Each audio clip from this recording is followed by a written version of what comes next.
کہیں نہ کہیں فیصلے سے پہلے ادھر ادھر ہو جائیں گے۔ یہ بالکل بینچ اسی پیٹرن کے تحت چل رہا ہے جس پیٹرن کے تحت جو پنجاب میں الیکشن کا معاملہ تھا، اور اس کے حوالے سے چیف جسٹس امرتا بندیال صاحب نے ایک 9 رکنی بینچ تشکیل دیا تھا، اور بینچ جو بنا تھا وہ بھی بڑے ڈرامائی انداز میں بنا تھا، اور جو معاملہ تھا وہ بڑا ہی مضحکہ خیز تھا، جس کے تحت یہ بینچ تشکیل پایا تھا کہ پنجاب میں جو سابق سی سی پی او تھے غلام محمد ڈوگر صاحب، ان کی تعیناتی کا معاملہ تھا، اور ان میں 2 ججز تھے چیف جسٹس کے جو ساتھی تھے، کہ جسٹس اعجاز الاحسن صاحب اور جسٹس مظاہر علی اکبر نقوی صاحب، وہ اس کیس کی سماعت کر رہے تھے۔ اور جو سابق سی سی پی او غلام محمد ڈوگر صاحب کی درخواست تھی، وہ تو کہیں بہت پیچھے رہ گئی، انہوں نے درخواست بھی واپس لے لی، وہ ریٹائر بھی ہو گئے، لیکن اسی معاملے کے تناظر میں ایک اور جو نوٹ تھا وہ چیف جسٹس امرتا بندیال صاحب کو بھیج دیا گیا جسٹس اعجاز الاحسن صاحب اور جسٹس مظاہر علی اکبر نقوی صاحب کی طرف سے، کہ جی پنجاب میں الیکشن نہیں ہو رہا۔ اسی بینچ میں، مطلب وہ جو 2 رکنی بینچ تھا جسٹس اعجاز الاحسن صاحب اور جسٹس مظاہر علی اکبر نقوی صاحب کا، اس میں انہوں نے ایسی گپ لگائی کہ جی پنجاب میں الیکشن نہیں ہو رہے، اور اسی گپ کو انہوں نے نوٹ میں لکھ کے چیف جسٹس امرتا بندیال صاحب کے پاس بھیج دیا کہ جی وہ اس معاملے کو دیکھیں کہ جی پنجاب میں الیکشن کیوں نہیں ہو رہے۔ اور پنجاب میں الیکشن کیوں نہیں ہو رہے تھے؟ وہ اسی لیے نہیں ہو رہے تھے کہ حکومت نہیں چاہ رہی تھی چیف جسٹس امرتا بندیال صاحب کے ہوتے ہوئے کہ پنجاب میں الیکشن ہو، اور عمران خان صاحب کی یہ فرمائش تھی، خواہش تھی۔ انہوں نے پہلے پنجاب کی اسمبلی توڑی، اور اس کے بعد پھر انہوں نے اپنی فرمائش کا اظہار کیا، خواہش کا اظہار کیا، اور پھر وہ درخواست جو تھی، وہ جو نوٹ تھا، وہ چیف جسٹس امرتا بندیال صاحب کے پاس پہنچا، اور چیف جسٹس امرتا بندیال صاحب نے سو موٹو لیتے ہوئے 9 رکنی بینچ بنایا۔ اور وہ جو 9 رکنی بینچ تھا، اس میں سے پہلے 2 ججز تو نکلے، کیونکہ حکومت نے ان پہ اعتراض کیا تھا کہ جسٹس اعجاز الاحسن صاحب اور جسٹس مظاہر علی اکبر نقوی صاحب پہ، کہ یہ دونوں نہ بیٹھیں اس بینچ میں۔ اور اس کے بعد پھر جسٹس اطہر من اللہ صاحب اور جسٹس یحییٰ افریدی صاحب، وہ بھی اس بینچ سے نکل گئے، انہوں نے اپنے اختلافی نوٹ بھی لکھے۔ اور یہاں پہ بھی جو ابھی بینچ بنا ہے ملٹری کورٹس میں سویلینس کے ٹرائل کے خلاف جو درخواستیں آئی ہیں، اس پہ جو 9 رکنی چیف جسٹس امرتا بندیال صاحب نے بینچ بنایا ہے، اس میں بھی 2 ججز تو نکل گئے ہیں۔ اس وقت بھی 7 ججز رہ گئے تھے، اور ادھر بھی 7 ججز رہ گئے ہیں، کہ یہاں پہ جسٹس قاضی فائز عیسیٰ صاحب اور جسٹس طارق مسعود صاحب بینچ سے علیحدہ ہوئے ہیں۔ تو اب یہاں پر رہ گئے ہیں جسٹس منصور علی شاہ صاحب، اور دوسرے جو جج بیٹھے ہیں وہ ہیں جسٹس یحییٰ افریدی صاحب۔ اور ادھر جو نکلے تھے، وہاں سے نکلے تھے اطہر من اللہ صاحب،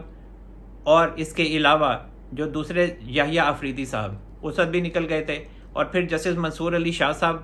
تھے، اور جسٹس مندو خیل صاحب تھے، وہ بعد میں نکل گئے تھے۔ اور بینچ جو ہے وہ 9، پھر 7، پھر 5، 4، 3 پہ آ گیا تھا، جو پنجاب میں الیکشن کے معاملے پر جو بینچ تھا۔ اور ابھی جو بینچ ہے وہ 7 ہے، تو اس میں سے بھی مجھے لگتا ہے کہ وہی پیٹرن ہے اور وہی ایکسرسائز چل رہی ہے، کہ 2 ججز نکلے ہیں یہاں سے آزاد خیال، اور 2 ججز جو ہیں وہ ابھی بھی اس بینچ کا حصہ ہیں، اور جو جسٹس یحییٰ افریدی صاحب ہیں اور جسٹس منصور علی شاہ صاحب ہیں۔ اب جو آزاد خیال ججز ہیں، ان کا طریقہ کار جو میں سمجھاؤں وہ یہی سمجھاؤں کہ 2 ججز نکل جاتے ہیں بینچ میں سے، اور 2 ججز جو ہیں وہ ہم خیال ججز کے ساتھ بیٹھ جاتے ہیں اور صورتحال کو بغور مانیٹر کرتے ہیں، اور پھر وہ 2 آزاد خیال ججز ہم خیال ججز بشمول چیف جسٹس کے ساتھ بیٹھ کے چیف جسٹس امرتا بندیال صاحب کے بینچ کا خوب رگڑا لگاتے ہیں۔ اصل میں وہ جو رگڑا لگا رہے ہوتے ہیں وہ چیف جسٹس امرتا بندیال صاحب کو لگا رہے ہوتے ہیں، اور جسٹس منصور علی شاہ صاحب اس بینچ میں بھی بیٹھے ہوئے ہیں چیف جسٹس امرتا بندیال صاحب کے ساتھ، اور پنجاب میں الیکشن کے حوالے سے جو بینچ بنا تھا اس کا بھی وہ حصہ تھے، اور بعد میں وہ اٹھ گئے تھے، اور انہوں نے بڑے سخت ریمارکس دیے تھے چیف جسٹس امرتا بندیال صاحب کے بارے میں، کہ جو چیف جسٹس امرتا بندیال صاحب ہیں وہ 1 مین شو ہیں اور اپنی مرضی سے بینچز بناتے ہیں۔ اور ابھی بھی وہ بیٹھے تو ہوئے ہیں، لیکن میری اسیسمنٹ یہی کہتی ہے کہ معاملہ جو ہے نا ابھی ختم نہیں ہوا، کھیل ابھی شروع ہوا ہے، اور میری یہی اسیسمنٹ ہے کہ جسٹس منصور علی شاہ صاحب اور جسٹس یحییٰ افریدی صاحب مزید اس بینچ کو خراب کریں گے، اور یہ بینچ ٹوٹے گا، اور 5 ججز رہ جائیں گے، وہ پکے ہیں چیف جسٹس عمر عطا بندیال صاحب کے، جن میں جسٹس اعجاز الحسن صاحب ہیں، جسٹس منیب اختر صاحب ہیں، جسٹس عائشہ ملک صاحبہ ہیں اور جسٹس مظاہر علی اکبر نقوی صاحب ہیں. تو یہ 5 رہیں گے. لیکن یہ ایسا معاملہ ہو جائے گا کہ چیف جسٹس عمر عطا بندیال صاحب کیس کے حوالے سے فیصلہ بھی دیں گے، عمران خان صاحب کے حق میں بھی دیں گے، لیکن وہ کسی کو قابل قبول نہیں ہوگا اور حکومت اور اسٹیبلشمنٹ اس فیصلے کو مانے گی نہیں. اچھا، بہت سے لوگوں کا یہ خیال ہے کہ چیف جسٹس عمر عطا بندیال صاحب کے علاوہ جو 4 ججز اگر رہ جاتے ہیں اس بینچ میں، اور اگر جسٹس یحییٰ آفریدی صاحب اور جسٹس منصور علی شاہ صاحب اس بینچ سے فیصلے سے پہلے علیحدہ ہو جاتے ہیں، تو بقایا 4 ججز میں سے بھی کوئی بندہ ٹوٹے گا، کوئی جج ٹوٹ جائے گا اور 4 ججز رہ جائیں گے. لیکن مجھے نہیں لگتا کہ جو بقایا 5 ججز کا بینچ رہتا ہے، فرض کریں اگر، تو ان میں سے کوئی بندہ ٹوٹے گا. مجھے ایسا نہیں لگتا. مجھے یہی لگتا ہے کہ چیف جسٹس عمر عطا بندیال صاحب اور جسٹس منیب اختر صاحب اور اعجاز الحسن صاحب اور جسٹس عائشہ ملک صاحبہ اور جسٹس مظاہر علی اکبر نقوی صاحب یہ آپس میں ایک ہیں اور ایک ہی رہیں گے اور متفقہ طور پر فیصلہ دیں گے اور عمران خان صاحب کے حق میں دیں گے. ایک اور اہم معاملہ کہ جو نامزد جسٹس قاضی فائز عیسیٰ صاحب ہیں، انہوں نے چیف جسٹس عمر عطا بندیال صاحب کے جو 9 رکنی بینچ پر اعتراضات اٹھائے ہیں، اس کے حوالے سے اب ایک اختلافی نوٹ بھی لکھا ہے اور وہ تقریباً 30 صفحات پر مشتمل ہے، جس میں ان کا کہنا ہے کہ وہ جب سے سپریم کورٹ میں تعینات ہوئے ہیں جج کی حیثیت سے، انہوں نے کبھی بھی کسی کیس کو سننے سے انکار نہیں کیا، اور اس کے علاوہ وہ ابھی بھی جو ملٹری کورٹس میں سویلینز کے ٹرائل کے حوالے سے درخواستیں ہیں، اور چیف جسٹس عمر عطا بندیال صاحب نے جو 9 رکنی بینچ بنایا ہے، اس بینچ سے بھی چیف جسٹس جو نامزد ہیں ہمارے جسٹس قاضی فائز عیسیٰ صاحب، وہ دستبردار نہیں ہوئے. انہوں نے اپنے یہ اختلافی نوٹ میں لکھا ہے. اس کے علاوہ جسٹس قاضی فائز عیسیٰ صاحب کا یہ بھی کہنا ہے کہ ان کے پاس جو بھی درخواست گزار آتا ہے اور جو بھی کیس کے حوالے سے فری کین آتے ہیں، انہوں نے سب کو ہمیشہ ایک نظر سے دیکھا ہے اور ہمیشہ آئین و قانون کے مطابق فیصلہ دینے کی کوشش کی ہے. ان کا مزید یہ بھی کہنا تھا کہ ماضی میں جو سابق چیف جسٹس گلزار احمد تھے، وہ جو جسٹس بندیال صاحب تھے اس وقت، اور وہ ابھی چیف جسٹس انہوں نے بننا تھا، تو جو چیف جسٹس گلزار صاحب تھے وہ جسٹس بندیال صاحب سے مشاورت کرتے تھے آئینی معاملات میں، اور ججز کے جو بینچز بنتے تھے اس کے حوالے سے تو وہ آپس میں مشاورت کرتے تھے. لیکن جب سے چیف جسٹس عمر عطا بندیال صاحب چیف جسٹس بنے ہیں تو انہوں نے کبھی بھی اپنے جو سینئر ججز ہیں سپریم کورٹ کے، ان سے مشاورت نہیں کی. نہ میرے سے کبھی مشاورت کی ہے اور نہ کبھی جسٹس طارق مسعود صاحب سے کی ہے، اور ہمیشہ مخصوص معاملات میں مخصوص بینچز بناتے ہیں اور کسی سے مشاورت نہیں کرتے سوائے اپنے مخصوص چنیدہ اہلکاروں سے، اور پھر انہی کو مخصوص چنیدہ اہلکاروں کو ہی اپنے بینچ کا حصہ بناتے ہیں. اور چیف جسٹس عمر عطا بندیال صاحب اگر اکیلے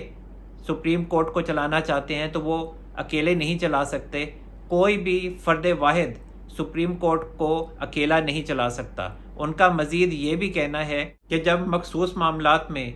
مخصوص لوگوں کے مخصوص بینچز بنائیں گے تو لوگ اعتراض کریں گے. تو اس لیے چیف جسٹس عمر عطا بندیال صاحب کے لیے ضروری ہے کہ وہ تمام لوگوں کے جو شکوک و شبہات ہیں ان کو دور کریں. اس لیے چیف جسٹس عمر عطا بندیال صاحب سینئر ججز کے ساتھ مشاورت کر کے بینچز تشکیل دیں. جسٹس قاضی فائز عیسیٰ صاحب کی طرف سے اختلافی نوٹ میں یہ بھی لکھا گیا کہ پریکٹس اینڈ پروسیجر بل کا جو معاملہ تھا، ابھی وہ معاملہ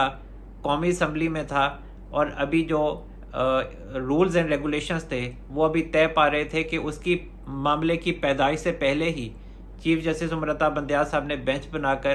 پریکٹس اینڈ پروسیجر بل کو ہی معطل کر دیا، جو کہ بالکل ہی غیر آئینی اور غیر قانونی ہے. اور میرا ایک جوڈیشل آرڈر موجود ہے جس میں نے کہا ہے کہ 184(3) کے حوالے سے جو رولز اینڈ ریگولیشنز ہیں وہ بنائے جانے چاہیے، اور اس وقت تک جب تک وہ رولز اینڈ ریگولیشنز نہیں بن جاتے، پریکٹس اینڈ پروسیجر بل کا اطلاق نہیں ہو جاتا، تو تب تک سو موٹو کیسز پر سنوائی نہیں ہو سکتی، بینچز تشکیل نہیں پائے جا سکتے. لیکن چیف جسٹس عمر عطا بندیال صاحب نے پریکٹس اینڈ پروسیجر بل کو معطل کر دیا، اور چونکہ میں جوڈیشل آرڈر یہ دے چکا تھا تو اسی وجہ سے پھر میں اس کے بعد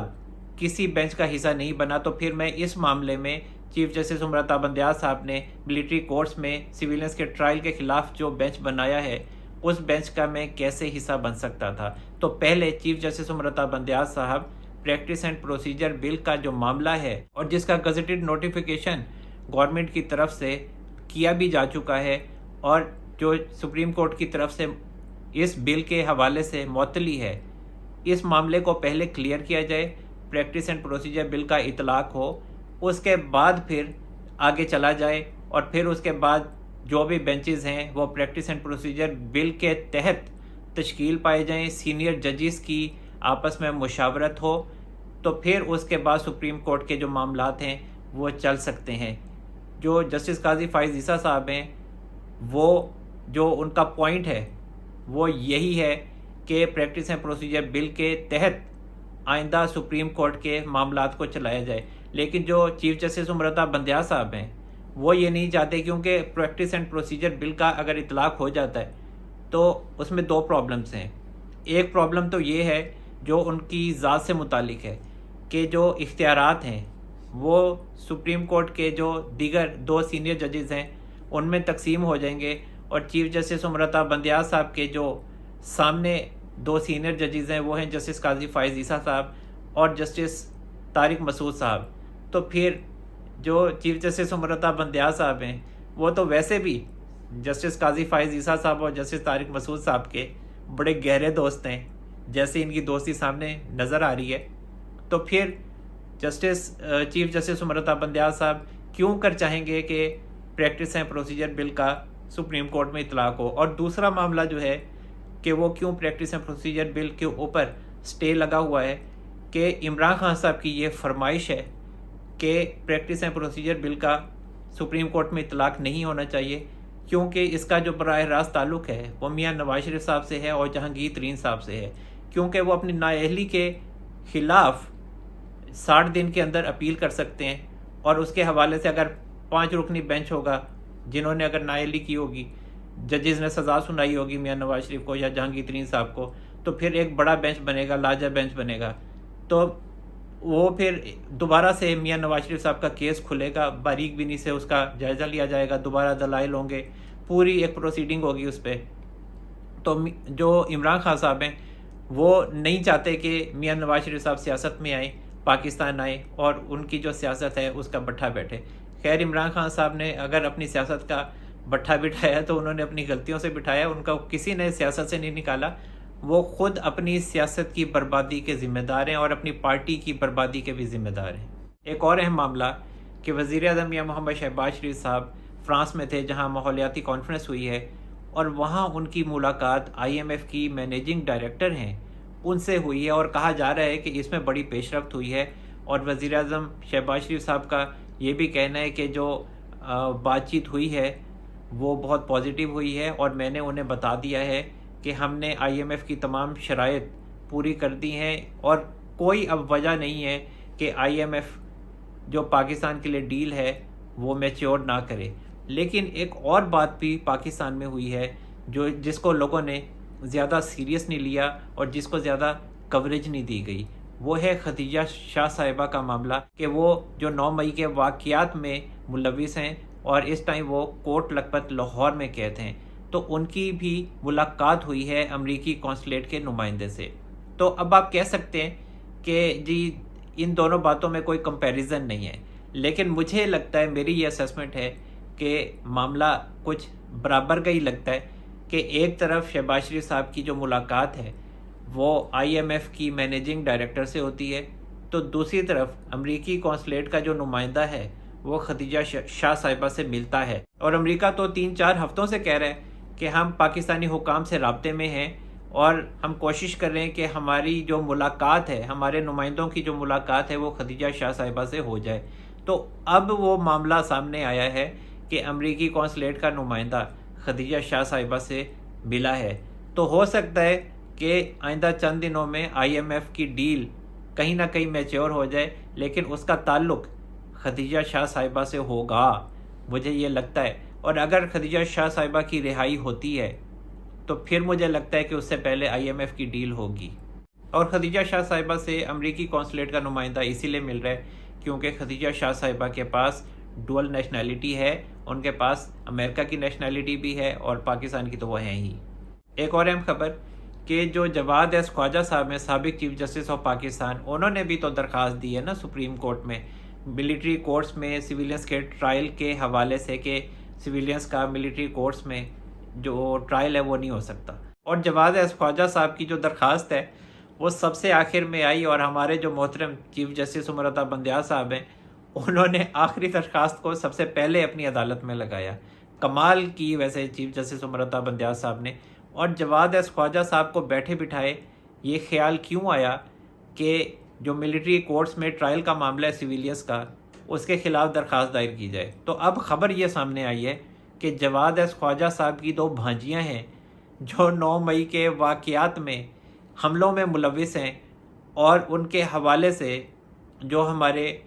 قانون نافذ کرنے والے ادارے ہیں ان کے پاس جواد ایس خواجہ صاحب کی بھانجیوں کے کوائف بھی ہیں، اور جو ان کی بھانجیاں ہیں وہ مقدمات میں نامزد بھی ہو چکی ہیں۔ تو اسی وجہ سے جواد ایس خواجہ صاحب جو درخواست ہے وہ سپریم کورٹ میں لے کے گئے، اور وہ درخواست جو ہے وہ ایکسیپٹ بھی ہو گئی، اور اس پہ اب 9 رکنی بینچ بھی بن گیا۔ یہ خبر عمران خان صاحب کے حوالے سے ہے کہ اسٹیبلشمنٹ اور حکومت میں یہ طے ہو گیا ہے کہ عمران خان صاحب کو پاکستان کی کون سی جیل میں رکھنا ہے۔ تو اس حوالے سے 2 جیلیں ہیں جو ابھی قابل غور ہیں، اور وہ جیلیں ایک تو اٹک جیل ہے اور ایک مچھ جیل ہے، اور کہا جا رہا ہے کہ عمران خان صاحب کو نہ تو کوٹ لکھپت جیل میں رکھا جائے گا اور نہ راول پنڈی میں اڈیالہ جیل میں رکھا جائے گا۔ عمران خان صاحب کو لاہور، راول پنڈی اور اسلام آباد سے دور جیلوں میں رکھا جائے گا، کیونکہ یہاں پر جو سہولت کاری ہے عمران خان صاحب کی وہ سپریم کورٹ سے بھی ہو رہی ہے، اسلام آباد ہائی کورٹ سے بھی ہو رہی ہے، اور لاہور ہائی کورٹ سے بھی ہو رہی ہے۔ تو اس وجہ سے یہ کہیں نہ کہیں فیصلہ ہو گیا ہے کہ عمران خان صاحب کو اریسٹ کرنے کے بعد جو آئندہ ان کا مستقبل ہے وہ جیل میں ہے، اور وہ جو جیلیں ہیں وہ اٹک جیل ہے اور مچھ جیل ہے۔ اب یہ ڈیسائیڈ کرنا ہے کہ مچھ جیل میں عمران خان صاحب رہیں گے یا پھر وہ اٹک جیل میں رہیں گے۔ آخر میں داؤد فیملی کے اوپر بات کر لیتے ہیں، جو ایک بڑی ٹریجڈی سامنے آئی ہے کہ جو حسین داؤد صاحب ہیں ان کے جو صاحبزادے شہزادہ داؤد اور حسین داؤد صاحب کے پوتے اور شہزادہ داؤد کے بیٹے سلیمان داؤد جو ایک المناک حادثے میں شہید ہو گئے ہیں، تو ان کے حوالے سے بھی ہمارا خاصا گہرا تعلق رہا ہے۔ ان کی جو برے والا ٹیکسٹائل مل ہے حسین داؤد صاحب کی، جو اب شہزادہ داؤد صاحب کی ملکیت میں ہے، بہرحال B T M textile mill تو اب بند پڑی ہوئی ہے، لیکن میں آپ کو بتانا چاہوں گا کہ میرا جو ذاتی تجربہ رہا ہے برے والا ٹیکسٹائل مل کے ساتھ، اس کے ساتھ بہت ہمارا گہرا تعلق رہا ہے۔ میرے جو والد صاحب ہیں وہ برے والا ٹیکسٹائل مل میں جو ہاسپٹل تھا اس کے وہ انچارج تھے، ڈاکٹر ہیں، اور انہوں نے جو سرو کیا ہے اس ہاسپٹل میں، تو وہ تقریباً 35 سے 36 سال وہاں انہوں نے سرو کیا ہے۔ اور ہماری جو پیدائش ہے، میری جو پیدائش ہے وہ بھی برے والا کی ہے، اور برے والا میں میرے والد صاحب اسی لیے سیٹل ہوئے تھے کہ وہ برے والا ٹیکسٹائل مل میں جاب کرتے تھے۔ اس گروپ کے جتنے بھی بزنس ہیں، ان کی جتنی بھی انڈسٹریز ہیں، ان میں جتنے بھی لوگ کام کرنے والے ہیں وہ ہمیشہ اس گروپ سے خوش رہتے ہیں۔ حالانکہ بہت کم ہوتا ہے کہ جو امپلائیز ہوتے ہیں وہ اپنے باسز سے خوش ہوتے ہیں، لیکن میرا خیال ہے کہ جو داؤد گروپ ہے وہ اپنے امپلائیز کا بہت ہی زیادہ خیال رکھتا ہے۔ اور جو یہ ٹریجڈی ہوئی ہے شہزادہ داؤد صاحب اور ان کے جو بیٹے شہید ہوئے ہیں، اس کے لیے بہت ہی دکھ اور تکلیف ہے کہ جس طرح ایک المناک حادثے میں اچانک ہی وہ اس دنیا سے جا چکے ہیں، اور کبھی ہم نے یہ سوچا نہیں تھا کہ یہ وقت بھی ہمیں دیکھنا پڑے گا۔ حسین داؤد صاحب کے لیے اور ان کی فیملی کے لیے یہ بہت ہی مشکل کا لمحہ ہے۔ اور برے والا ٹیکسٹائل مل کا ایک الگ ہی کلچر تھا، وہاں پر سب لوگوں میں جو بھائی چارہ تھا وہ بھی کمال کا تھا کہ ایک کمیونٹی کی طرح سب لوگ رہتے تھے۔ اور داؤد گروپ نے بھی ایک ایسا سیٹ اپ بنایا ہوا ہے اپنی ملوں میں جہاں پر سارے لوگ مل جل کے رہتے ہیں، ایک کمیونٹی کی طرح رہتے ہیں۔ دعا گو ہوں کہ شہزادہ داؤد صاحب اور سلیمان داؤد صاحب کو اللہ تعالیٰ جنت الفردوس میں اعلیٰ مقام عطا فرمائے، اور حسین داؤد صاحب اور ان کی فیملی کو صبر جمیل عطا فرمائے۔ تو جناب اب تک کے لیے اتنا ہی۔ اللہ تعالیٰ ہم سب پر اپنا رحم و کرم فرمائے۔ منصور احمد قریشی کو اجازت دیجیے، اپنا بہت سارا خیال رکھیے گا۔ اللہ حافظ۔